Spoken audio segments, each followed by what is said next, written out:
Inclusive নির্বাচনের কথা বলে আপনি যদি ওই আওয়ামী বয়ান টেনে আনার চেষ্টা করেন তাহলে ভাই এটা জাতীয় পার্টিকে তো বাদ দিতে বলছেন আপনারা।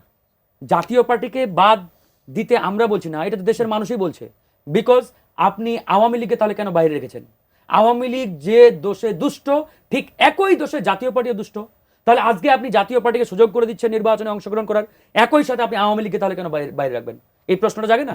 তাহলে আওয়ামী লীগকে অংশগ্রহণের সুযোগ করে দেন। আপনি যদি আওয়ামী লীগকে নিষেধাজ্ঞার মধ্যে রেখে নির্বাচনের বাইরে রাখার কথা বলেন বা বাইরে রাখেন, তাহলে একইভাবে জাতীয় পার্টি এই নির্বাচনে অংশগ্রহণ করার কোনো সুযোগ নেই, কোনো রাস্তা নেই, কোনো ওয়ে নেই, লজিক্যাল কোনো পয়েন্ট আপনি দেখাতে পারবেন না। আমি চ্যালেঞ্জ করে বলতে পারি আপনাকে।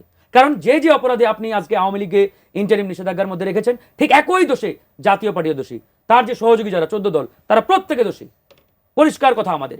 হ্যাঁ, এখন আপনি সে জায়গায় ডিসাইড করেন, আপনি সেটা নিয়ে বক্তব্য দিতে পারেন, কথা বলতে পারেন যে আওয়ামী লীগকে আপনি আসলে নির্বাহী আদেশে নিষেধাজ্ঞার মধ্যে ফেলতে পারেন কিনা, দ্যাট ইজ অ্যানাদার কোয়েশ্চেন। সেটা ভিন্ন প্রেক্ষাপট, সেটা নিয়ে আলোচনা হতে পারে।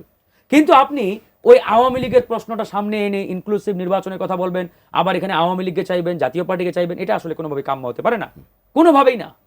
একবার আমাদের পরিষ্কার বক্তব্য, যারা গণহত্যার সাথে জড়িত, যারা গণহত্যা চালিয়েছে, এদের আগে বিচার হতে হবে। হ্যাঁ, আমরা কিন্তু বলছি যে আগে বিচার, এরা বিচারের মুখোমুখি হবে, রায় হবে।